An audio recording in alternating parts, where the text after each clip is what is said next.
Et salut tous les amis, c'est Crypto Partage, c'est un plaisir de vous retrouver pour cette nouvelle semaine sur le marché crypto.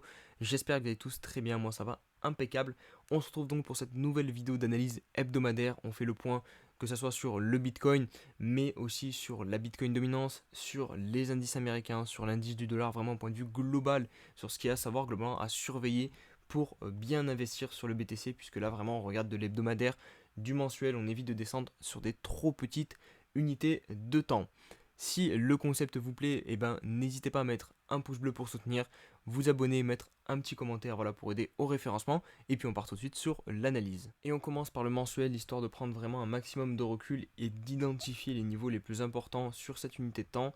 Donc les niveaux les plus importants, mais qui sont les plus proches de nous actuellement, eh bien en termes de résistance, on a le niveau des 25 700 dollars qui correspond tout simplement à l'EMA 50. Et pour le moment, vous le voyez, on n'a toujours pas ne serait-ce que méché au-dessus. Donc pour moi, je ne vois pas en fait d'autres résistances actuellement sur le mensuel, hormis cette EMA 50, puisque vous le voyez en termes de clôture, si on prend les clôtures les plus proches, on a donc le mois de juin qui s'était ouvert sur le niveau des 31 800 dollars, donc ça serait la prochaine résistance en termes de niveau de clôture. Et sinon, on a la fermeture du mois de décembre 2020, et là, ça, c'est le prix de 29 000 dollars qui pourrait peut-être servir de résistance. Mais vous le voyez, on a encore beaucoup d'espace pour atteindre ces futures zones de potentielle résistance. On a quasiment un plus 18% à faire. Donc pour moi, vraiment la première zone de résistance qu'on peut voir sur le mensuel, c'est cette EMA 50. Et en plus de ça, si on rajoute le RSI, hop, je vous l'agrandis un petit peu. Vous le voyez, on n'est pas très loin aussi de la zone de neutralité, le niveau 50. Et ça, c'est un niveau qui fait souvent office de support ou de résistance. Je vous le dis souvent, regardez ici notamment, on avait eu un très beau support qui avait été trouvé sur ce niveau 50 durant le bear market 2018.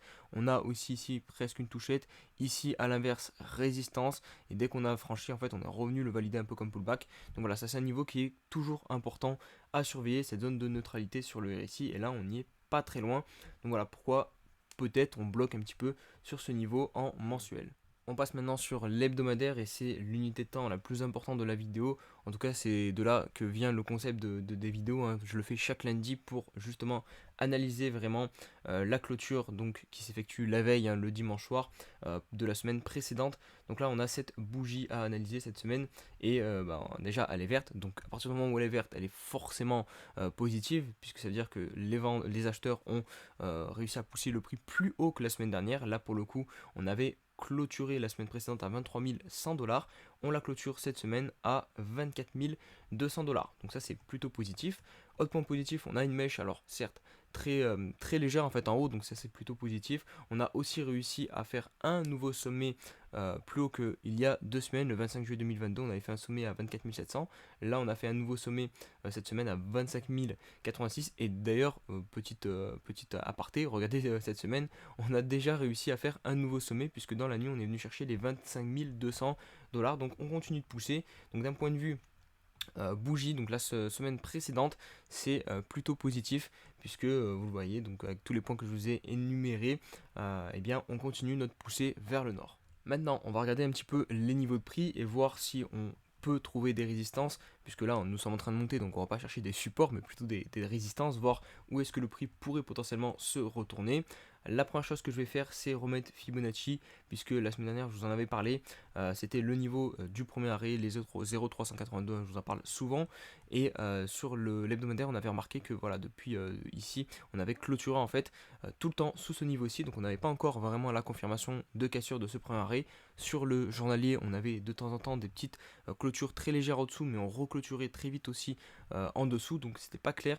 Et là, on a vraiment une bougie qui est quand même beaucoup plus claire. On clôture beaucoup plus haut que ce premier arrêt.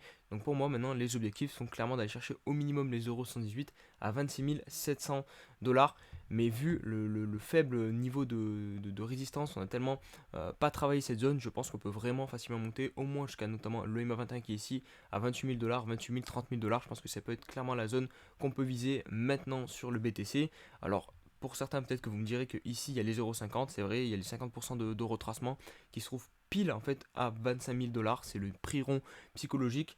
Donc peut-être qu'on trouvera de la résistance, enfin on en trouve déjà en plus, hein, c'est pas peut-être du coup parce que vous voyez que on galère un petit peu, on monte pas vraiment très très vite, mais je pense pas qu'on puisse vraiment se retourner durablement dans cette zone-ci. Si ça arrive, et ben on le constatera. Si on commence à avoir des M sur le journalier à se mettre en place sur cette zone-ci, et bien il faudra le constater. Mais moi personnellement, je pense vraiment que les objectifs maintenant sont de venir chercher le niveau minimum des 26 600 dollars qui correspond au 0,118 de Fibonacci. Et on va terminer par le journalier. Donc sur le journalier, on a toujours cette dynamique haussière avec ces fameux creux et sommets ascendants. D'ailleurs, on a fait un nouveau sommet aujourd'hui qui, encore une fois, se fait repousser. C'est vraiment systématique, ça, depuis pas mal de temps, depuis en fait qu'on arrive à cette zone du premier arrêt.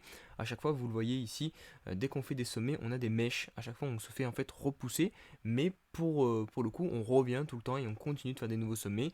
Donc bon, peut-être que c'est les vendeurs en fait qui justement en voyant ces mèches se mettent en short, tentent des shorts et au final se font défoncer. Et donc on continue de pousser parce que c'est vrai que ça c'est pas quelque chose de très positif, hein. Quand vous voyez des mèches sur des zones de résistance, en théorie ça peut signifier que voilà, il y a peut-être un retournement de tendance qui va se mettre en place. Mais pour le moment on ne le constate pas du tout. Donc il faut rester lucide, il ne faut pas se faire berner par ces mèches, même si voilà, elles émettent quand même des signaux de vigilance. Mais ce qu'on constate c'est que le prix continue de hausser. Et ça c'est quand même le plus important. Et surtout, on constate aussi une autre chose, les creux ne sont pas cassés. On ne casse pas les creux, on n'a jamais cassé pour le moment les creux. Et donc ça aussi c'est un signe quand même important qui montre bien que la tendance est haussière. Et c'est le plus important. Au niveau des moyennes mobiles, on a enfin le croisement dans le bon sens. Donc ça aussi c'est un autre signe positif. Le EMA 21 en bleu qui passe au-dessus de l'EMA 50 avec pas mal de momentum, hein. Voilà, elle passe pas à plat. Le croisement se fait pas à plat, mais plutôt comme ça, presque à la verticale pour la bleue. Donc ça c'est plutôt positif aussi. Et dernier point au niveau du RSI, regardez, on n'a toujours pas cassé la trend qu'on tient depuis le niveau des 17 000 dollars. Donc ça faudra bien surveiller si jamais on vient à la casser parce que ça pourrait nous donner un signal de retournement de tendance plus puissant. Là au niveau des sommets aussi, on voit que depuis ici donc le niveau des 23 300 dollars à peu près depuis le premier arrêt en fait, ben, on pinaille, hein, justement avec ces mèches tout ça, on a du mal vraiment à relancer fortement le prix. Mais ici on a réussi donc à faire un nouveau sommet plus haut que ici, donc ça c'est quand même positif parce que sinon on pourrait avoir une divergence qui pourrait se mettre en place. Donc là pour le coup elle n'y est pas, on fait un nouveau sommet et on poursuit notre hausse sur le BTC. J'en profite aussi pour vous dire ce que je fais personnellement avec mon bag, hein. Si je vends, je suis plutôt vendeur ou plutôt acheteur, parce que je trouve que ça rajoute quand même quelque chose à la vidéo, parce que vous dire ici il y a une zone de résistance, tout ça c'est bien, mais aussi vous montrer les actions concrètes, ce que ça entraîne vraiment derrière, c'est aussi important je pense. Donc personnellement j'ai vendu cette zone, hein. De toute façon je vous le dis à chaque fois, hein, sur Twitter, je vous le dis pas mal même en vidéo maintenant, j'essaye de vous prévenir à chaque fois. Donc globalement la zone ici je l'ai quand même bien vendue. J'ai aussi vendu pas mal de tout ce qui est altcoin surtout, plutôt que du BTC. J'ai pas pris vraiment de profit en fait sur le BTC. J'ai surtout pris des profits en fait sur les altcoins et sur l'Ether que j'ai converti d'ailleurs un petit peu en Bitcoin à cause notamment de la Bitcoin dominance qui est pas mal faible et je m'attends à un rebond. Donc là, j'avais pris des profits un peu plus bas. Maintenant, ici, je ne prends plus de profit. J'attends clairement la prochaine zone qui est donc le niveau des 28 000, 30 000 dollars pour retoucher à mon portefeuille, hormis s'il y a vraiment un gros pump sur les altcoins. Là, ok, peut-être que je prendrai des profits, enfin sur un altcoin en particulier, mais tant qu'il n'y a pas de ça et qu'on n'atteint pas la zone des 28 000, 30 000 dollars, personnellement, je ne reprends pas de profit puisque j'ai déjà pris des profits globalement sous la zone juste en dessous que je pensais qu'il pouvait être résistance. Pour l'instant, ça l'a fait un petit peu, mais on est en train de la déborder. Donc maintenant, j'attends une prochaine zone pour reprendre des profits. Et puis voilà, ou alors qu'on fasse un M vraiment dessiné, peut-être, je sais pas, ici on va dire, hop, voilà, si on fait quelque chose comme ça, peut-être que j'agirai un petit peu sur mon portefeuille, mais je vous le dirai si jamais c'est le cas. Mais dans l'état actuel, donc je laisse courir mon bag beaucoup plus haut.